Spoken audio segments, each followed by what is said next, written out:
നമ്മളിന്ന് നോക്കാൻ പോകുന്നത് ഫോർത്ത് റൂട്ട് എങ്ങനെ കണ്ടുപിടിക്കുന്നതാണ്. അപ്പോൾ അതിനായിട്ട് നമ്മൾ അറിയേണ്ടത് ലോ ഓഫ് എക്സ്പോണൻസിലാണ്. ലോ ഓഫ് എക്സ്പോണൻസിൻ്റെ റൂളാണ് എന്ത്? ഇപ്പോൾ ഇങ്ങനെ സ്ക്വയർ റൂട്ട് ഇടുകയാണെന്നുണ്ടെങ്കിൽ, ഇപ്പോൾ സ്ക്വയർ റൂട്ട് 16 ഇടുകയാണെന്നുണ്ടെങ്കിൽ നമുക്ക് ഇതെങ്ങനെ എഴുതാം? 60⁻² എന്ന് എഴുതാം. ഈ 2 ആയിരിക്കും ഇവിടെ റൂട്ടിൻ്റെ വാല്യൂ ആയിട്ട് വരിക. ഇത് ഈ 1 ഈ 60യോട് മൾട്ടിപ്ലൈ ചെയ്യും. അപ്പോൾ നമ്മളിങ്ങനെ ഫോർത്ത് റൂട്ട് നോക്കുകയാണെന്നുണ്ടെങ്കിലും ഇങ്ങനെയാണ് ചെയ്യാം. അതായത് ഞാൻ ഇപ്പോൾ കാണിച്ചു തരാം. നമ്മൾ ഇതേപോലെ ചെയ്യണം. അതിനായിട്ട് നമ്മൾ ഫസ്റ്റ് ചെയ്യണത് ഈ 2⁻56 എങ്ങനെ ചെയ്യാം? 1/4 എന്ന് എഴുതി കൂടെ, അല്ലെങ്കിൽ 1/4 എന്ന് പറയാം.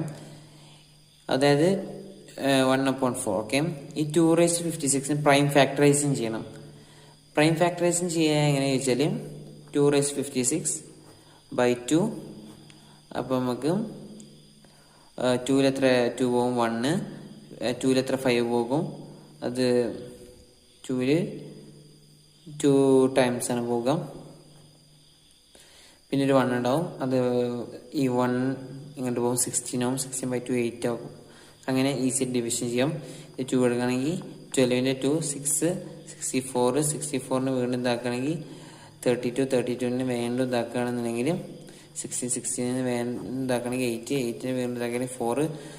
വീണ്ടും ഇതാക്കുകയാണെങ്കിൽ 2. 2ന് വീണ്ടും ഇതാക്കുകയാണെങ്കിൽ അവസാനം 1 കിട്ടണ വരെ. അങ്ങനെ എത്ര 2 ഉണ്ട് എണ്ണി കഴിഞ്ഞാൽ നമുക്ക് ഇങ്ങനെ കിട്ടും. മൊത്തം 82 ഉണ്ട്. അപ്പോൾ നമുക്ക് എങ്ങനെ എഴുതാം? 2⁻8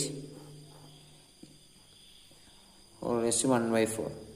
നമുക്ക് ലോ ഓഫ് എക്സ്പോണൻഷ്യൽ റൂളാണ്. ഇങ്ങനെ പവേഴ്സ് ഇങ്ങനെ മൾട്ടിപ്ലൈ ചെയ്യാൻ പറ്റും. അപ്പോൾ അത് നമ്മൾ ഓൾറെഡി വീഡിയോ അപ്ലോഡ് ചെയ്യുന്നുണ്ട്. നിങ്ങൾക്കത് കണ്ട് മനസ്സിലാക്കാവുന്നതാണ്. അപ്പോൾ ഇതെന്ത് വരും? നമ്മളൊന്ന് ഇങ്ങനെ എഴുതുകയാണെങ്കിൽ 8/4 എന്ന് വരും. നമ്മൾ സിംപ്ലിഫൈ ചെയ്യുകയാണെന്നുണ്ടെങ്കിൽ 2 എന്ന് വരും. 8ൽ 4 2 ആണ്. അപ്പോൾ 2² = 4. അപ്പോൾ ഇതിൻ്റെ ഫൈനൽ ആൻസർ 4 ആണ്.